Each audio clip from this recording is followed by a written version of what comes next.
Hay historias que parecen sacadas de un cuento, ¿verdad? Pues la que vamos a ver es una de esas. La historia de un hombre cuyos poemas no están en un libro, están grabados en la mismísima piedra de la Alhambra.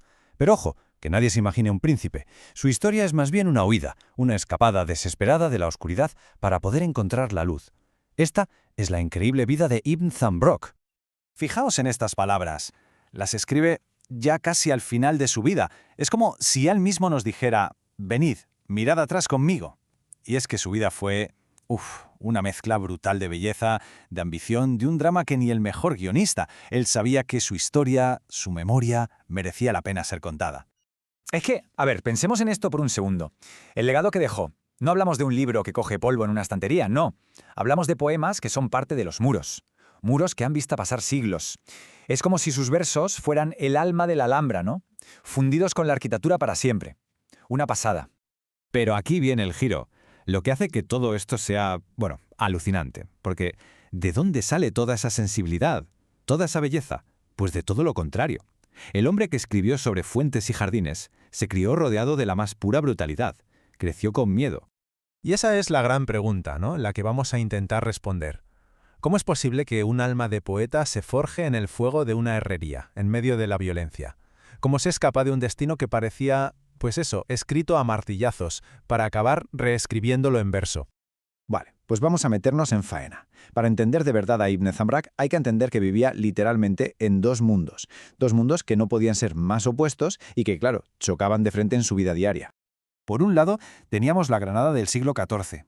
O sea, hay que imaginarlo, un paraíso en la tierra. La ciudad era un hervidero de arte, de conocimiento, de poesía. La belleza, como dice este poema, estaba por todas partes, en cada esquina. Era imposible no sentirse inspirado allí.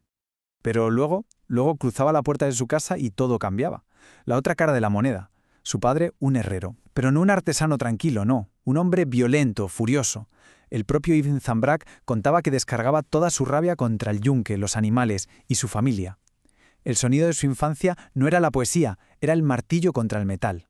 Así que ahí lo tenemos. Esa es la clave, una división brutal. Fuera, un mundo de luz, de inspiración que lo llamaba a gritos. Y dentro, un infierno de terror del que tenía que escapar como fuera. Esa lucha, esa dualidad, fue lo que movió toda su vida. Vale, ¿y cómo se sale de ahí? ¿Cómo se escapa de ese infierno? Bueno, pues no lo hizo con la fuerza bruta, con el hierro de su padre. Lo hizo con algo mucho más sutil, pero infinitamente más poderoso. Con palabras y con ideas. Su escapada empezó gracias a gente que vio algo en él, mentores clave. Primero, un sabio ciego, Abu al-Salih, que le enseñó a ver el mundo de otra forma.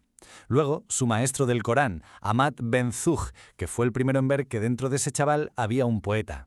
Y por último, la figura clave, el visir Ben al-Hatib. Hay que quedarse con este nombre porque es el hombre que le va a cambiar la vida por completo. Y fue su maestro el que le dio la llave, literalmente. Le dio un libro de poemas, El collar de la paloma. Pero no era solo un libro, Era una promesa. Le estaba diciendo: mira, la poesía no es solo para hacer bonito, es tu salida. Es tu forma de escapar de toda esta brutalidad y ser libre. Y entonces, todo se precipita. Aquí, la historia da un giro tremendo. Una serie de desgracias, una detrás de otra, casi como el fin del mundo para él, acaban por crear una oportunidad. Una oportunidad terrible, sí, pero una oportunidad al fin y al cabo. El destino, a veces, tiene estas formas tan crueles de actuar. Fijaos qué año, 1350. Primero la peste negra llega y arrasa Granada, luego su madre cae enferma y su padre, en vez de cuidarla, la echa fuera de casa, a morir. Poco después, el padre muere en un accidente rarísimo en la fragua. De repente, Ibn Zambrok está solo, huérfano, y por si fuera poco, su vida corre un peligro inmenso. Y la ironía es terrible. La muerte de su padre, que podría haber sido su liberación, lo lleva directo al patíbulo. Lo acusan de haberlo matado. Es el principal sospechoso. Y aunque no lo hizo, en el fondo, ¿cómo no sentirse un poco culpable después de haber deseado esa muerte tantísimas veces? El juez, el cadí, lo ve y no duda ni un segundo. Le mira las manos, suaves, sin un solo callo de la fragua. Ve que el chaval no llora y lo condena al momento. Para ese juez, esas manos cuidadas no eran de alguien que lee, eran las manos de un asesino, las manos de Caín. Parecía que todo había acabado para él. Pero justo en ese momento, cuando ya no queda ninguna esperanza, alguien interviene. El hombre más poderoso de Granada, el visir Ben al-Hatib. El mismo erudito que Ibn Samrak admiraba. Y lo curioso es que Ben al-Hatif no parece interesado en el crimen.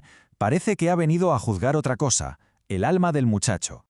Y lo que hace es increíble. Propone una prueba que nadie se esperaba. No pregunta por el martillo, ni por dónde estaba, no. En mitad de todo ese silencio, de toda esa tensión, el visir empieza a recitar un poema famoso y se detiene. A mitad. Deja el verso colgado en el aire, a la espera. Y en ese silencio sepulcral se oye una voz, la del hijo del herrero, y termina el poema. Sin dudar, lo clava. Y en ese preciso instante le demuestra a todo el mundo que su universo no era el del martillo y los gritos. Su mundo era el de la poesía, el de la belleza. Entonces el visir da su veredicto. Y su argumento es, bueno, es genial. En una sociedad como aquella, donde la cultura lo era todo, donde se creía que la poesía reflejaba el alma, el argumento es demoledor. Un chaval que tiene a Ibn Hazm en la cabeza no puede matar ni a una mosca. Este chico es inocente. Y así sin más, la poesía le acaba de salvar la vida, literalmente. Y de repente, todo cambia. ¡Pum! Su vida anterior desaparece. Lo declaran inocente. Pero claro, en ese mismo momento se entera de que su madre también ha muerto. Es huérfano. Y es entonces cuando el visir Ben al-Hatif lo coge, lo saca de la herrería para siempre y se lo lleva a su propio palacio. Pasa a estar bajo la protección del hombre más poderoso de la ciudad. O sea, lo había conseguido. Había escapado. Había salido de la violencia de la herrería para entrar en un palacio. Su apuesta por la poesía, por la libertad, había funcionado. Pero claro, ahora empezaba otro juego. Un juego nuevo. El de la política, el de la corte, el de la ambición. Y esa lucha quizás iba a ser mucho, mucho más peligrosa que la anterior.